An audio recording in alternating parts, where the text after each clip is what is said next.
El presupuesto general de la Unión Europea.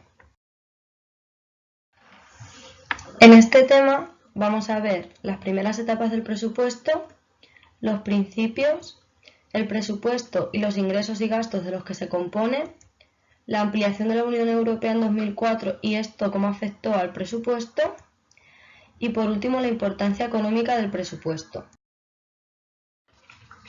Primeras etapas del presupuesto. La historia del presupuesto empieza con la entrada en vigor del Tratado de París en el 52, en el que se crea la Comunidad Económica del Carbón y del Acero.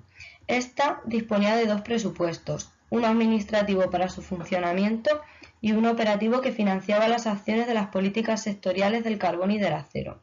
En cuanto a los ingresos, destaca la creación de un impuesto europeo sobre la producción de carbón y de acero.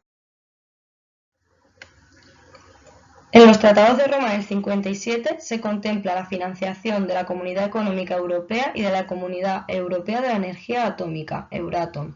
La Comunidad Económica tenía un presupuesto general único que se financiaba por contribuciones financieras de los Estados miembros.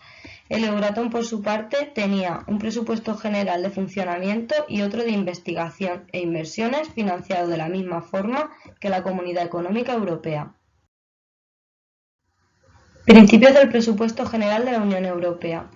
Principio de unidad, según el cual se reúne en un solo acto jurídico todas las operaciones financieras que realiza, ingresos y gastos, con el objetivo de tener una mayor claridad y transparencia.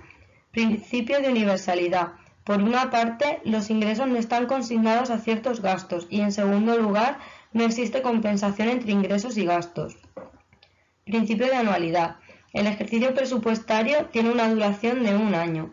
Principio de especialidad. Los créditos disponibles en un ejercicio no se globalizan, sino que se consignan en distintas partidas y subpartidas claramente especializadas y detalladas. Principio de publicidad. Una vez aprobado el presupuesto, es objeto de difusión mediante su publicación en el Diario Oficial de las Comunidades Europeas. Principio de unidad de cuenta.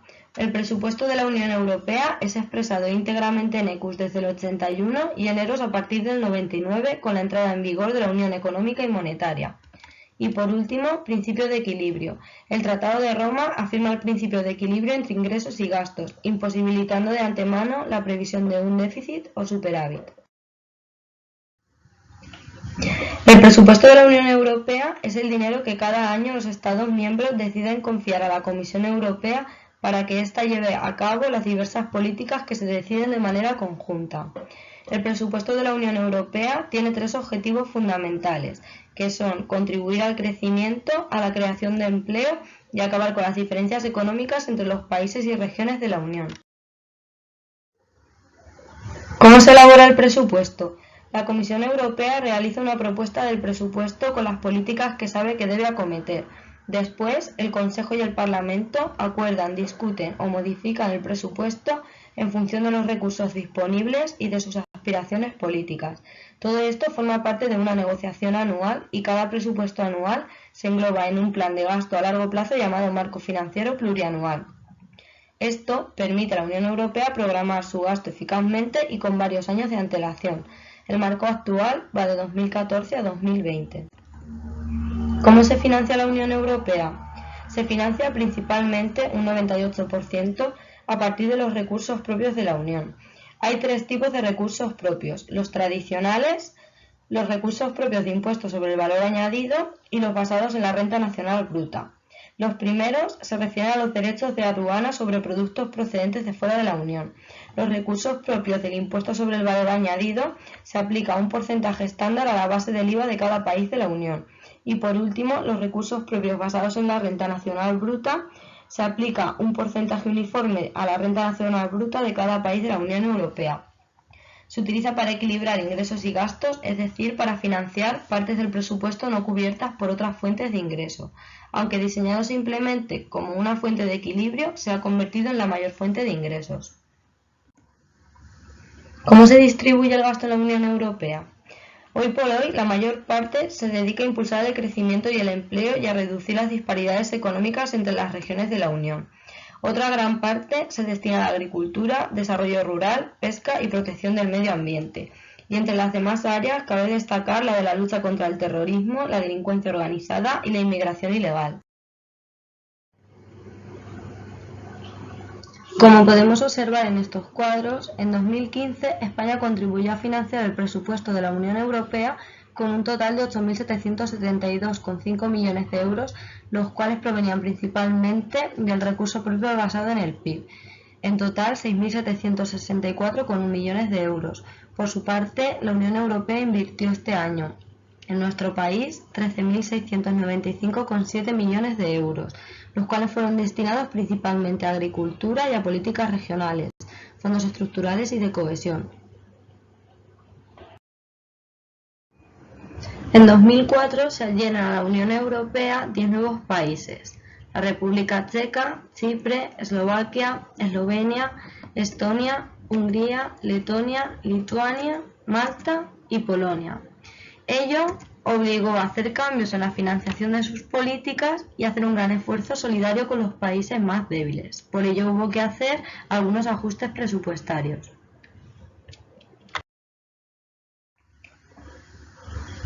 Ajustes presupuestarios 2004-2006. Desde el momento de la adhesión de los nuevos Estados miembros hasta 2006, es decir, el periodo que restaba de las perspectivas financieras 2000-2006, hubo que adaptar las necesidades de los socios recién incorporados en los presupuestos.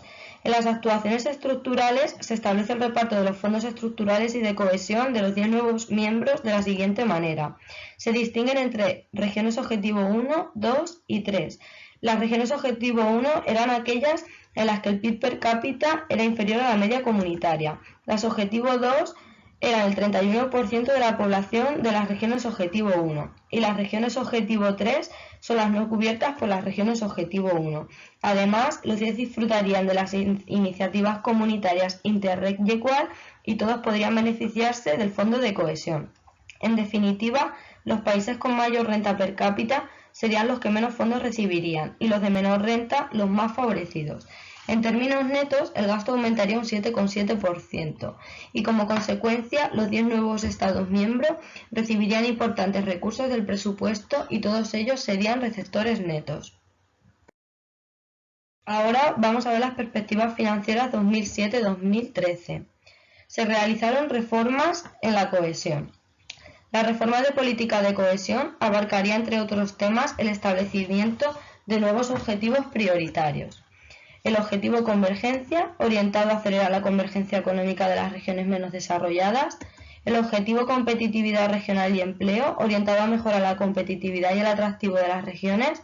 Y por último, el objetivo cooperación territorial europea, dedicado a promover un desarrollo equilibrado, armónico y sostenible de la Unión.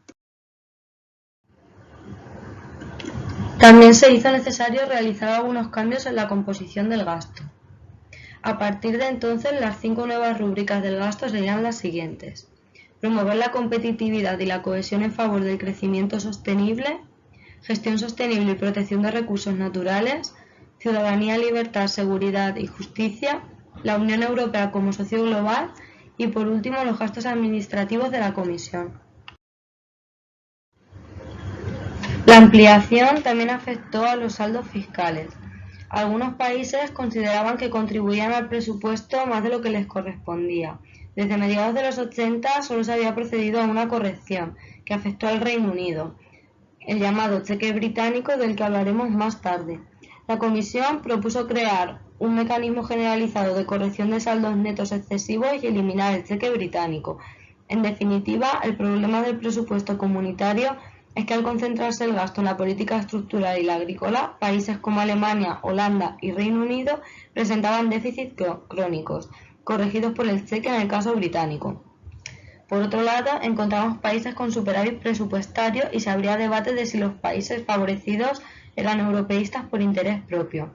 En conclusión, los países que aportaban más para que Europa fuese más igual en cuanto a renta y nivel de vida estaban descontentos y pensaban que se podrían gastar más dinero en otro tipo de políticas diferentes de la agrícola o la estructural. También se incrementaron los recursos propios.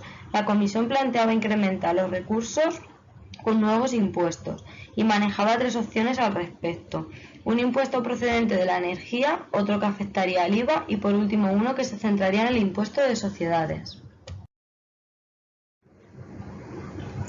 También empezaron a haber discrepancias en el cheque británico. El llamado cheque británico existía desde el 84, cuando Margaret Thatcher exigió que se le devolviese su dinero, argumentando que su país debería ser compensado ya que apenas recibía fondos de la PAC ni de los fondos de cohesión. Desde entonces Bruselas devolvía al Reino Unido unos 5.000 millones de sus aportaciones anuales. Las acusaciones del Reino Unido afectaron a la financiación de la PAC. Tras estas acusaciones del Reino Unido, la PAC pasó de representar un 60% en 1984 a poco más del 40% entre 2007 y 2013. Sin embargo, los británicos se mostraron inflexibles y se negaban a seguir dedicando el 40% del presupuesto a la agricultura, un sector que empleaba solo al 5% de la población. Paralelamente, planteaban la gran necesidad de invertir en investigación y desarrollo para crear empleo en Europa. Por último, voy a hablar de la importancia económica del presupuesto. El reparto del presupuesto dentro de una unión económica es, entre otros, un factor fundamental para que exista una verdadera unión. El presupuesto ha de repartirse de forma equitativa, eficaz, justa y responsable para que no existan tensiones entre los socios de la unión. Estos son algunos ejemplos de conflictos actuales generados por problemas de presupuestos, entre otros, para que veamos la importancia del mismo.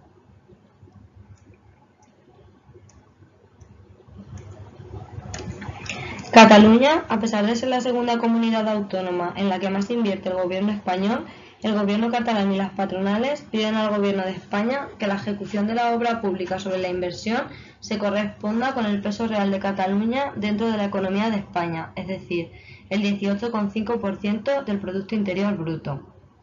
En cuanto a Gran Bretaña, podemos observar que la Unión Europea invirtió en la misma únicamente 7.457,60 millones de euros, mientras que Reino Unido financió los presupuestos de la Unión Europea con un total de 18.209,4 millones de euros. Es decir, uno de los motivos por los que existe conflicto tanto en Gran Bretaña como en Cataluña es por temas de presupuesto y porque ambos piensan que aportan más que reciben.